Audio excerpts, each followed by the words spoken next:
Sepanjang Ramadan ini, menurut kemampuan yang ada pada diri kita, kita telah berusaha mengisi waktu dengan berbagai kegiatan ibadah. Sejak puasa itu sendiri, iktikaf di masjid, tadarus Al-Quran, melaksanakan sholat tarawih, menyantuni yatim, berbuka puasa bersama, dan seterusnya. Sungguh pun demikian, kita harus tetap melakukan muhasabah. Karena pada dasarnya ibadah merupakan satu keseluruhan yang bisa saja dirusak oleh hal-hal lain di luar ibadah itu sendiri. Pada kesempatan sore ini saya ingin menyampaikan sebuah hadis diriwayatkan oleh Imam Ad-Dailami dari Addi bin Hatim bahwa Rasulullah sallallahu alaihi wasallam bersabda, "Sittatu asya'a tuhbitul a'mala."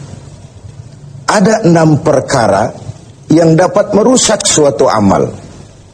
Merusak sholat kita, merusak puasa kita, merusak zakat kita, merusak bahkan haji kita, dan seterusnya. Inilah yang harus kita waspadai. Kita merasa kita sudah melakukan amal begitu banyak, tahu-tahu dirusak oleh hal-hal lain yang ada pada diri kita.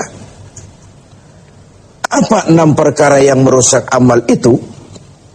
Yang pertama, al-ishtighalu bi'uyubil khalqi.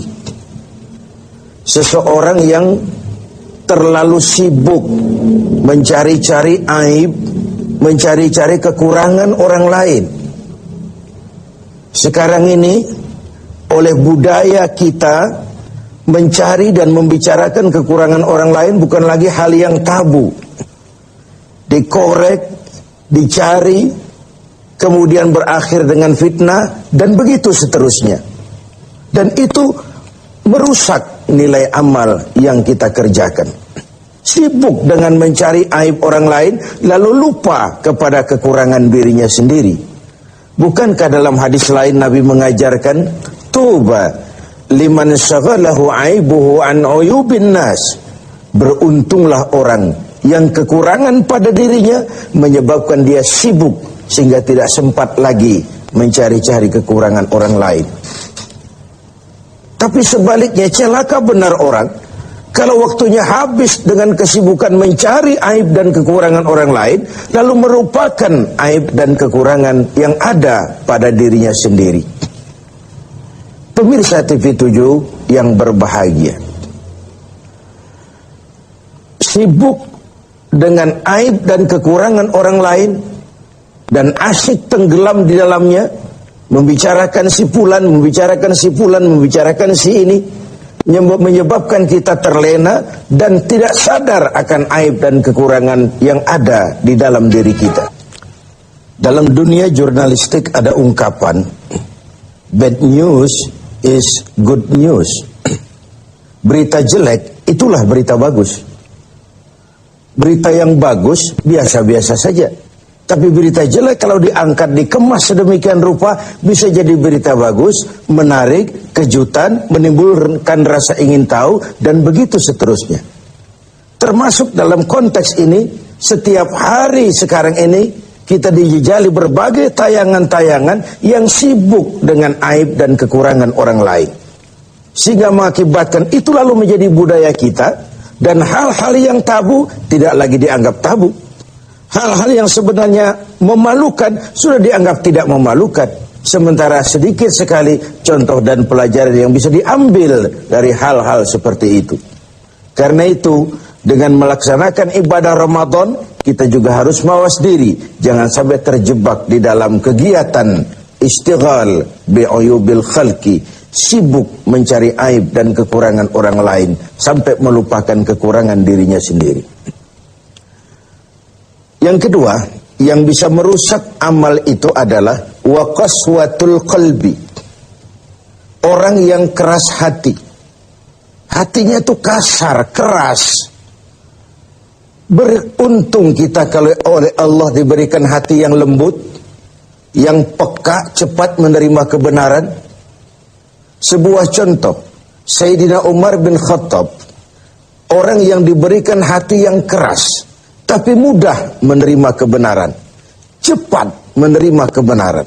Jadi yang dimaksud qaswatul qalbi ini, sudah hatinya keras, kasar, dan tertutup untuk menerima kebenaran.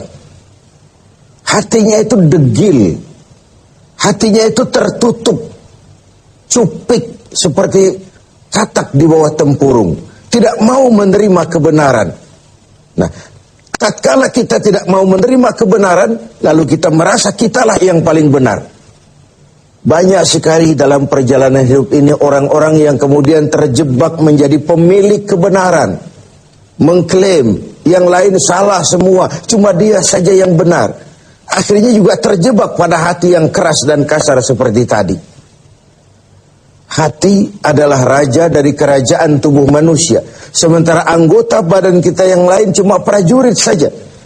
Kaki hanya berjalan, tangan hanya mengambil, mata hanya melihat, telinga hanya mendengar. Kalau hati cenderung dan memerintah ke arah situ, maka benar ketika Nabi bersabda, kalau baik hati, baiklah seluruh badan. Kalau rusak hati, rusak jugalah seluruh anggota badan yang lain. Qaswatul qalbi. Yang ketiga yang merusak amal itu adalah wahubbud dunia. Orang yang terlalu cinta kepada dunia. Saya menggunakan kata terlalu karena cinta kepada dunia bukan hal yang salah, sepanjang dunia itu kita jadikan sebagai alat untuk mencapai tujuan jangka panjang, yakni akhirat dan ridho Allah. Tapi terlalu sehingga dia berurat dan berakar di hati, dan kita sulit melepaskannya, ini akan bisa merusak amal.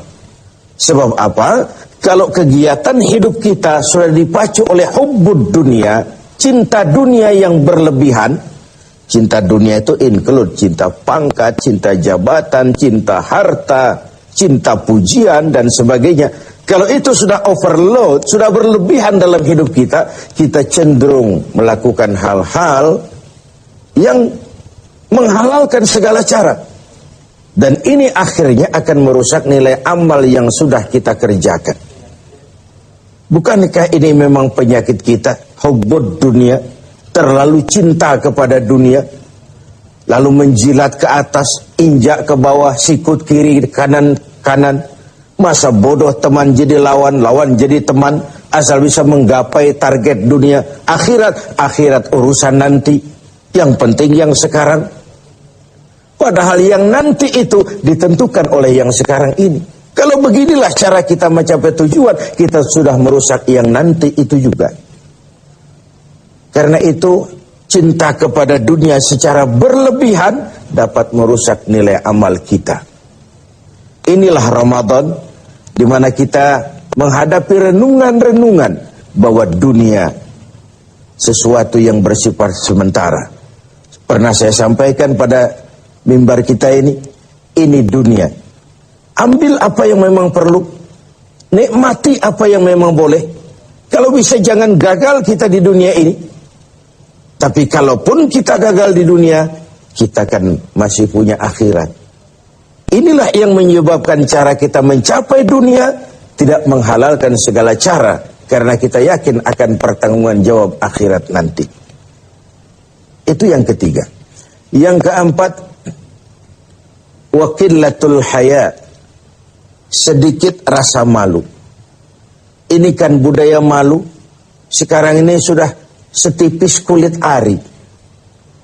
Tadi saya sampaikan yang tabu sudah dilakukan orang secara biasa. Kita tidak mengerti. Misalnya ada perempuan dengan bangga bercerita, anak saya 3 semua tidak ketahuan bapaknya. Dicerita secara terbuka di media. Dan dia merasa enjoy dengan itu. Bayangkan kalau ini lalu menjadi diikuti oleh yang lain.